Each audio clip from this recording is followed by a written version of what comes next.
Hey everybody, it's Kairos. For the next round of Clash, I decided to make this guide to break down some basic team compositions for you to try out. I'll outline the strengths and weaknesses of each and also give you tips on how to play each composition optimally. I've also created channels in my Discord to help with Clash team recruiting, because I know that can sometimes be tough to fill a team, and you don't want to end up scrambling at the last minute and accidentally invite that one jungler who you added just to flame after your last solo queue loss. That could get pretty awkward. If this helps you out, I'd love for you to subscribe, like the video, and leave a comment to let me know how your team did when it's all over.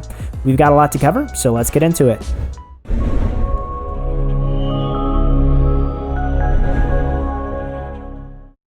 The three basic team compositions we'll cover are Teamfight, Siege, and Pick comps. There are several other team comps and small variations, but I feel like these are the easiest ones to start with and will give you a strong foundation to build on. And this all started when I was talking to my friend and fellow coach John about the different team comps, and he said something that really made a light bulb come on for me. Think about these three comps in terms of what they're primarily trying to kill.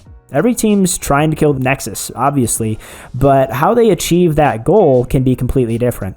Teamfight comps are trying to kill objectives by forcing the opponents into 5v5 fights around Herald, Drake, or Baron.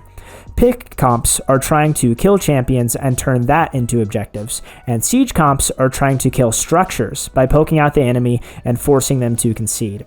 This felt like a really easy way to think about the comps, so we're going to use that framework for this video. And a huge thank you again to John for giving me permission to use this idea.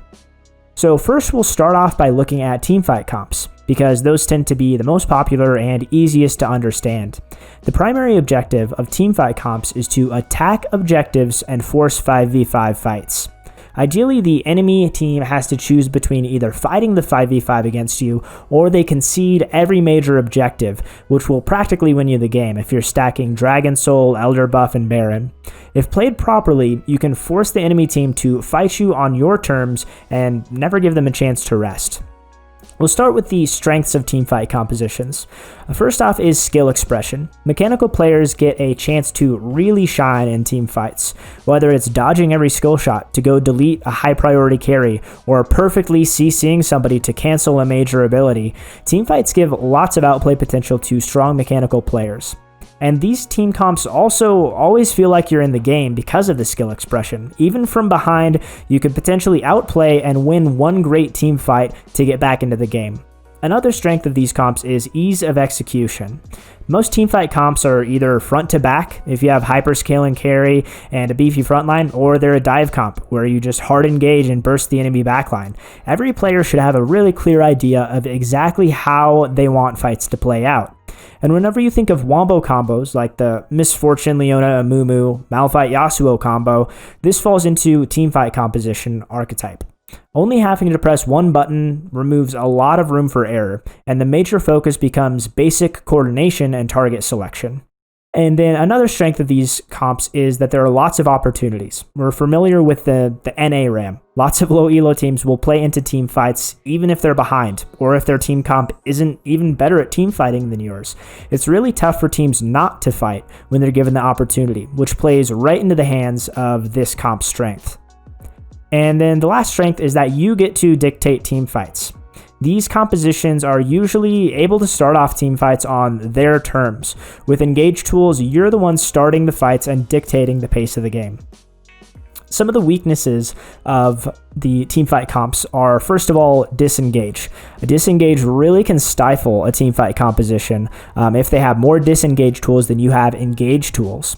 The same is true if you don't draft enough primary or long-range engage. The entire composition is predicated on being able to start fights whenever you choose, and disengage completely denies that. And then also a weakness is communication needs. Team fighting requires a lot of very solid communication, and if you're indecisive or split on target selection or taking a fight or not taking a fight, your team fighting is just going to completely fall apart. And then also a weakness of teamfight comps is split map. So teamfight comps can be very exposed by split push champions. The game becomes a lot harder to play if your enemy has a split push advantage that you aren't able to answer. Your teamfight will always lose a lot of power when teammates are spread across the map and not consolidated. Next, we'll get to the keys of teamfight comps, how you can pull these off in Clash. First off is you need to be tracking cooldown and power spikes, because all of your power comes from basically your team fights. You have to keep track of opportunities to engage on the enemy when they're weaker than you. So that would be item and level spikes is the first part of it. You need to track how close that Kassadin or Kayle is to level 16, or capitalize on opportunities when your ADC has completed an item and the enemy ADC is still just sitting on components. And also abilities and summoner spells fall into this. You need to track the major engage and disengage abilities available to you and your opponents. Use this to determine who your priority targets are going to be in the fight and to help you find windows for engagements. And then the final key to success for teamfight compositions is communication. Make sure that the entire team knows when you are resetting, because if they don't realize that you've backed and they start a fight, it'll be a huge waste of cooldowns and you could end up with a really big loss.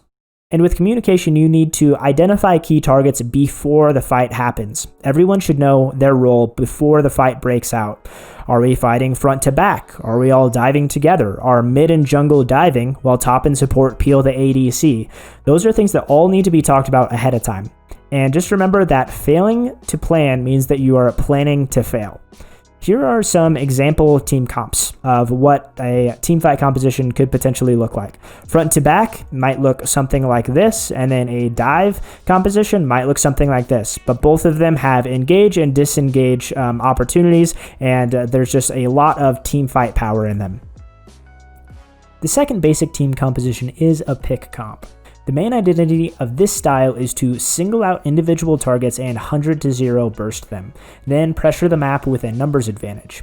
With these 4v5 or 3v5 advantages, your team is free to take towers by threatening a dive or to take objectives while the enemy can't contest. The first strength of this composition is that you get lots of opportunities. This comp thrives on mispositioning of enemies, which is plentiful in low elo and in Clash games, and people will always take greedy rotations, they'll position poorly in teamfights, or they'll disrespect vision on a regular basis. This comp also excels in just chaotic situations, which is the majority of Clash games after 15 minutes in my experience. So sloppy or lazy rotations play right into the strengths of this team composition. Another strength is that it's very oppressive from ahead. When you have a major advantage, the enemy will feel like they can never face check their jungle. They'll be completely terrified of walking into fog of war.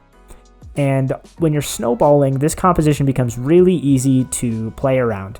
From the vision control and the pressure you create becomes very straightforward. And finally, you do have a pretty big margin of error. If you're playing it successfully, you should almost never have to take an even 5v5 fight, and this gives you a lot more margin of error when a team fight does break out, that you'll have a numbers advantage in that case. And the first weakness of a pick comp is the objective secure. A lot of the champions that are strong at pick actually have a very slow Baron take. If you think of assassins, or if you think of pick-based AD carries like Jhin or Senna, they're notoriously slow on objectives, especially Baron. This means that the enemy has lots of time to respond and contest, and that the Baron will whittle you down over time. And also this idea translates to wave clear as well. If the enemy team gets Baron, you may have a lot more trouble than other team comps clearing the empowered minions. The next weakness of pick comps is that they are very bad from behind. When you're behind in items, you likely won't have the damage to actually one-shot the priority targets, and that means you'll invest your cooldowns but not get a pick, and then you'll be extremely vulnerable to a counter engage. Vision control also becomes nearly impossible when you're trailing, which is fundamental to the pick comp's success. And then the final weakness of a pick comp is globals. Enemies with lots of mobility or globals can collapse on pick plays very quickly. Think of hooking a juicy looking AD carry only for them to get channeled, and then Nocturne and Twisted Fate follow up immediately. It's not a very fun picture. So that brings us to how to play a pick comp successfully. The first fundamental that you need is vision. Make sure that you have sweepers and control wards to create pockets of vision in the enemy jungle, and then use Fog of War to your advantage. If you don't control vision, you have no chance of successfully getting picks. Your best opportunities will likely come when you're able to get vision control around an objective 45 to 60 seconds before it spawns, and then you can catch out enemies as they approach it. Then the next tip for playing a pick comp is to play for the mid game.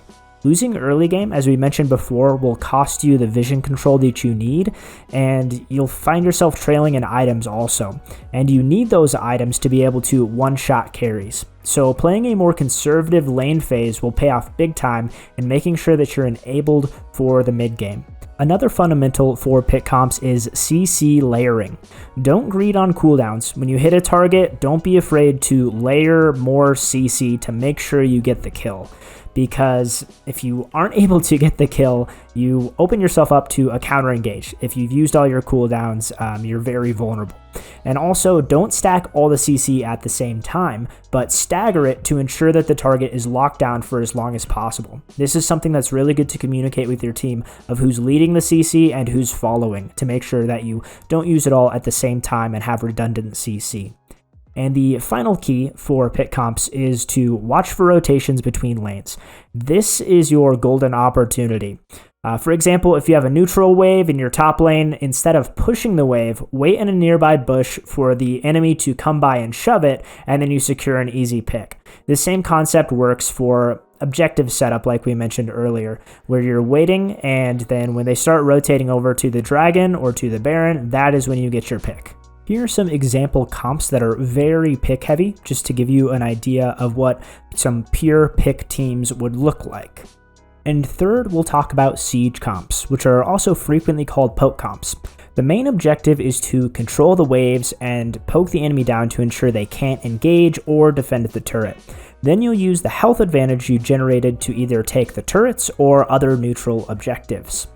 The first strength of a siege comp is going against short-range compositions. Melee and short-range champions won't be able to close the gap and get on top of you. And if they try for an engage but it doesn't land, they'll just get kited out once they have used all of their cooldowns, and they'll get punished really hard in this scenario. Another strength is that poke comps are relatively low risk. In reality, you don't need to position overly aggressively or take team fights. If you set up a siege scenario, you'll be able to poke down the enemy to a point where they can't get a clean 5v5. And the final strength of a poke comp is that it really punishes uncoordinated teams. If a team is disjointed and they don't go all in at the same time, it'll be very easy to disengage the fight and continue the siege, and they will have an even greater numbers advantage than they might have had anyway. And the first weakness of poke comps is long range engage. While the siege comp is really safe from short engage tools, they're very susceptible to longer range champs like Ornn or Zac, because most artillery or siege champions are relatively squishy and they are very easy to kill with good follow-up. So long range engage champions should be banned out whenever possible.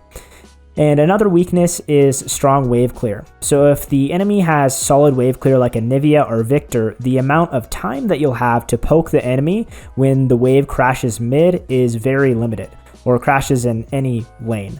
So you'll likely need a Baron to make sure that they can't just one-shot the wave, which enables you to set up a better siege in that scenario. And finally, to play a siege comp, the first fundamental that you need to understand is wave management. This is the absolute most important thing. You need to know when the waves will crash and how long you can set up to poke. So the bigger the wave is, the longer you have to siege. So building up a slow push can be a really good way to break a tower because it buys you more time. Also, it's important to set up your side waves in a siege scenario. If a large wave is crashing on your side turret while you're sieging, then you're potentially losing turrets for free in exchange to siege a turret that the enemy's defending, and it just doesn't make sense. So make sure you get the side waves pushing out to apply pressure in other lanes while you siege one lane together. And it's important to not try to pressure without a wave. Be patient and play along with your minion waves. The second fundamental for siege comps is to draft disengage.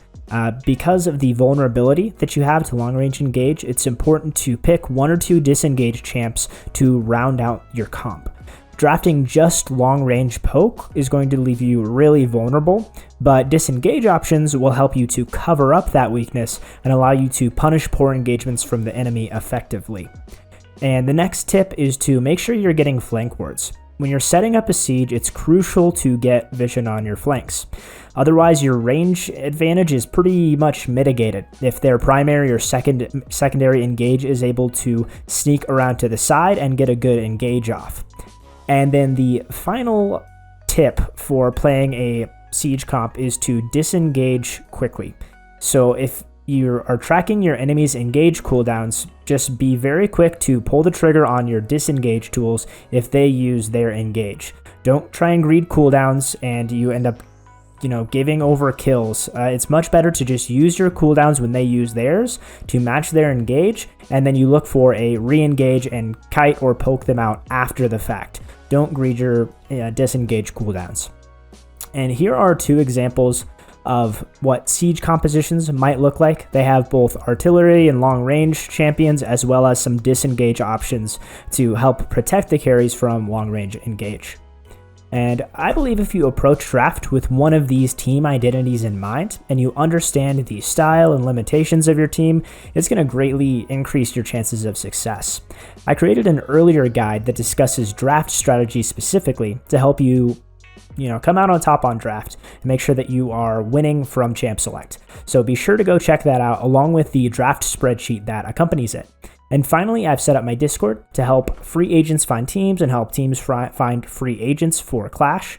All you need to do is follow the link in the pinned comment below, pick your roles, and then post in the Clash channel whatever you're looking for.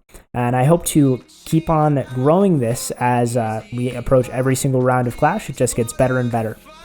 And that brings us to the end of the video. If you enjoyed it, please consider checking out some of my other videos that cover macro aspects of the game and might be helpful for you also.